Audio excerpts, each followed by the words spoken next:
ইবলিসের নাতি কিভাবে শয়তানকে ধোঁকা দিয়ে নবী করিম সাল্লাল্লাহু আলাইহি ওয়াসাল্লামের কাছে এসে ঈমান এনেছিল। সেই ইবলিসের নাতি কি এমন কথা বলেছিল যা শুনে নবীজি সাল্লাল্লাহু আলাইহি ওয়াসাল্লাম কেঁদে ফেলেছিলেন। বর্তমানে সে এখন কোথায় আছে? নবী আদম আলাইহিস সালাম থেকে শুরু করে শেষ নবী হজরত মুহাম্মদ সাল্লাল্লাহু আলাইহি ওয়াসাল্লাম পর্যন্ত প্রত্যেক নবীর সাথে ইবলিসের নাতি সাক্ষাৎ করেছিল এবং প্রত্যেক নবীদের সাথে ঘটে যাওয়া কিছু চমৎকার ঘটনা নিয়ে আজ আমরা বলতে চলেছি। মানুষের সবচেয়ে বড় শত্রু হলো ইবলিস, যে সর্বদা আমাদের বিভ্রান্ত করার কাজে লিপ্ত থাকে। ইবলিসের সমস্ত সঙ্গী এবং তার গোটা বংশ আমাদের খারাপ কাজের জন্য প্রলুব্ধ করে এবং তারা এই কাজে নিযুক্ত থাকবে কিয়ামত পর্যন্ত। আল্লাহ তাআলা মানুষকে মাটি থেকে এবং জিনদের আগুন থেকে সৃষ্টি করেছেন। এই জিনদের মধ্যেই একজন ছিল ইবলিস, যে আদম আলাইহিস সালামকে সিজদা করতে অস্বীকার করেছিল এবং এর ফলে তাকে আল্লাহর বারগাহ থেকে বের করে দেওয়া হয়। ইবলিস কিয়ামত পর্যন্ত আদম আলাইহিস সালামের সন্তানদের বিভ্রান্ত করার শপথ গ্রহণ করে।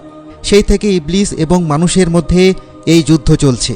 আসলে জিন জাতির রাজত্ব আদম আলাইহিস সালামের আগেই হাজার হাজার বছর ধরে স্থাপিত ছিল।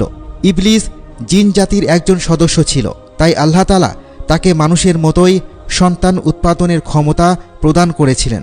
কিছু শয়তান ছিল যাদের আল্লাহ যুগল হিসেবে সৃষ্টি করেছিলেন, যেমন মানুষের মধ্যে পুরুষ ও নারীর মিলনের ফলে সন্তান জন্ম হয়, ঠিক তেমনি শয়তানদের মধ্যেও শয়তান জিন এবং শয়তানি জিনিয়া মিলে শয়তানি সন্তান জন্ম দিত।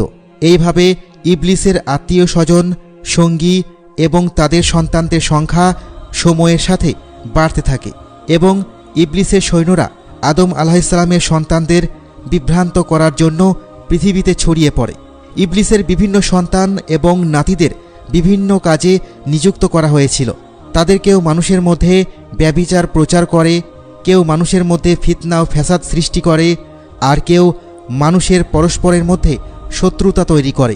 এভাবে শয়তানের বংশ এবং তার পরিবারের সদস্যরা বিভিন্ন খারাপ কাজকে সাধারণ করে তুলেছে এবং মানুষকে গুনাহের দিকে প্রলুব্ধ করে। তবে ইবলিসের সব সন্তান, নাতি এবং বংশের মধ্যে একজন শয়তান ছিল, যে তার দাদা ইবলিসের বিরোধিতা করেছিল এবং বিভ্রান্তির পথ ছেড়ে সঠিক পথ অনুসরণ করতে শুরু করেছিল। এই শয়তান ইবলিসের নাতি ছিল এবং সে নবী করিম সাল্লাল্লাহু আলাইহি ওয়াসাল্লামের সাথে সাক্ষাৎ করেছিল এবং সে তাদের প্রতি ঈমান এনেছিল। তার সম্পর্কে বিভিন্ন হাদিস এবং ইতিহাসের বিভিন্ন বইয়ে একটি বিখ্যাত ঘটনা বর্ণিত হয়েছে। হজরত আনাস বিন মালিক এবং হজরত উমর ইবনে খাত্তাব রাদিয়াল্লাহু তাআলা আনহু বর্ণনা করেছেন, একদিন আমরা হুজুরে আকরাম সাল্লাল্লাহু আলাইহি ওয়াসাল্লামের সাথে মক্কা মুকাররমার বন দিয়ে যাচ্ছিলাম। আমরা তেহরাম পাহাড়গুলির মধ্যে এক পাহাড়ে বসেছিলাম। তখন একটি বৃদ্ধ ব্যক্তি উপস্থিত হলো। সে তার লাঠির সাহায্যে চলছিল। সে হুজুরে আকরাম সাল্লাল্লাহু আলাইহি ওয়াসাল্লামকে সালাম করল। হুজুর সাল্লাল্লাহু আলাইহি ওয়াসাল্লাম তাঁর সালামের উত্তর দিলেন এবং বললেন, এই বৃদ্ধ তার চলাফেরা এবং কণ্ঠস্বরে জিন বলে মনে হচ্ছে। তারপর তিনি তাকে জিজ্ঞাসা করলেন, তুমি কে?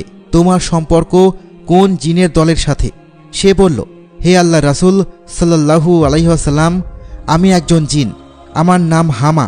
আমি হিমের ছেলে। হিম হলো লাকিসের ছেলে এবং লাকিস হলো ইবলিসের ছেলে। হুজুরে আকরাম সাল্লাল্লাহু আলাইহি ওয়াসাল্লাম বললেন, আমি দেখতে পাচ্ছি তোমার এবং শয়তানের মধ্যে মাত্র 2 প্রজন্মের ব্যবধান আছে। তোমার বয়স কত? সে বলল, হে আল্লাহ রাসূল সাল্লাল্লাহু আলাইহি ওয়াসাল্লাম, আমার বয়স এই পৃথিবীর সমান বা এর চেয়ে কিছুটা কম। যখন কাবিল হাবিলকে হত্যা করেছিল তখন আমি শিশু ছিলাম। আমি তখন পাহাড়ে দৌড়াতাম এবং মানুষের হৃদয়ে ওয়াসওয়াসা দিতাম। হুজুরে আকরাম সাল্লাল্লাহু আলাইহি ওয়াসাল্লাম বললেন, এটি খুব খারাপ কাজ ছিল। তখন সেই জিন বলল, আমাকে নিন্দা করবেন না, কারণ আমি তাদের মধ্যে একজন যারা হজরত নূহ আলাইহিস সালামের উপর ঈমান এনেছিল এবং তওবা করেছিল। আমি দ্বীনের দাওয়াতের কাজে তাকে সাহায্য করেছিলাম এবং তাকে সন্তুষ্ট করেছিলাম। এরপর সেই জিন এতটাই কাঁদল যে সাহাবীরাও কাঁদতে লাগলেন। সেই জিন বলল, আল্লাহর কসম, আমি খুব লজ্জিত এবং আল্লাহর কাছে আশ্রয় চাইছি। আমি হজরত হুদ আলাইহিসসালামের উপর ঈমান এনেছিলাম এবং তাদের সাথে সাক্ষাৎ করেছিলাম। একইভাবে আমি হজরত ইব্রাহিম আলাইহিসসালামের সাথেও সাক্ষাৎ করেছি এবং যখন হজরত ইব্রাহিম আলাইহিসসালামকে আগুনে নিক্ষেপ করা হচ্ছিল তখন আমি তার সাথেই ছিলাম। যখন হজরত ইউসুফ আলাইহিসসালামকে কূপে ফেলা হয়েছিল তখন আমি তার আগেই সেই কূপে পৌঁছেছিলাম। এইভাবে সেই জিন হজরত শোয়েব আলাইহিসসালাম এবং হজরত মুসা আলাইহিসসালামের সাথেও সাক্ষাৎ করেছে। হজরত মুসা আলাইহিসসালাম তাকে তাওরাত শিখিয়েছিলেন এবং বলেছিলেন, যদি তুমি হজরত ঈসা আলাইহিসসালামের সাথে সাক্ষাৎ করো তাহলে তাকে আমার সালাম জানিও। যখন আমার হজরত ঈসা আলাইহিসসালামের সাথে সাক্ষাৎ হয়েছিল আমি হজরত মুসা আলাইহিসসালামের সালাম তার কাছে পৌঁছে দিয়েছিলাম। হে আল্লাহর নবী, হজরত ঈসা আলাইহিসসালাম যখন আমার সাথে সাক্ষাৎ করেছিলেন তিনি বলেছিলেন, যদি তোমার হজরত মুহাম্মদ সাল্লাল্লাহু আলাইহি ওয়াসাল্লামের সাথে সাক্ষাৎ হয় তাহলে তার কাছে আমার সালাম পৌঁছে দিও। সেই জন্যই আমি এই আমানত পৌঁছানোর জন্য আপনার খেদমতে হাজির হয়েছি এবং হজরত ঈসা আলাইহিসসালামের সালাম আপনাকে পৌঁছে দিচ্ছি এবং আপনার প্রতি ঈমান এনেছি। হুজুর সাল্লাল্লাহু আলাইহি ওয়াসাল্লাম এই বার্তা শুনে কেঁদে ফেললেন এবং বললেন, ঈসার উপর সালাম বর্ষিত হোক এবং হে হামা, এই আমানত পৌঁছানোর জন্য তোমার উপর সালাম বর্ষিত হোক। তোমার কি প্রয়োজন? সেই জিন বলল, হজরত মুসা আলাইহিসসালাম আমাকে তাওরাত শিখিয়েছিলেন এবং হজরত ঈসা আলাইহিসসালাম আমাকে ইনজিল শিখিয়েছিলেন। হে মুহাম্মদ সাল্লাল্লাহু আলাইহি ওয়াসাল্লাম, আমাকেও কোরআন শিখিয়ে দিন। হুজুরে আকরাম সাল্লাল্লাহু আলাইহি ওয়াসাল্লাম তাকে মসজিদে কোরআন শিক্ষা দিলেন এবং তাকে 4 কুল শিখালেন।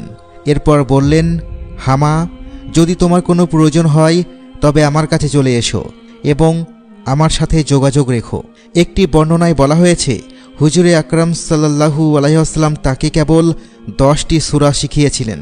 হুজুর সাল্লাল্লাহু আলাইহি ওয়াসাল্লাম এই দুনিয়া থেকে বিদায় নিয়েছেন, কিন্তু এরপর হামা সম্পর্কে আর কিছু বলা হয়নি।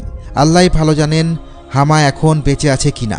তবে একটি রিওয়ায়েতে হজরত আয়েশা রাদিয়াল্লাহু তাআলা আনহা বলেছেন, একবার কথা বলতে বলতে হুজুর সাল্লাল্লাহু আলাইহি ওয়াসাল্লাম বলেছিলেন, হামা এখন জান্নাতে আছেন। প্রিয় বন্ধুগণ, কেউই জানে না কখন আল্লাহ তাআলা কাকে হিদায়াত দিবেন এবং কখন কে কল্যাণের পথে আসবে।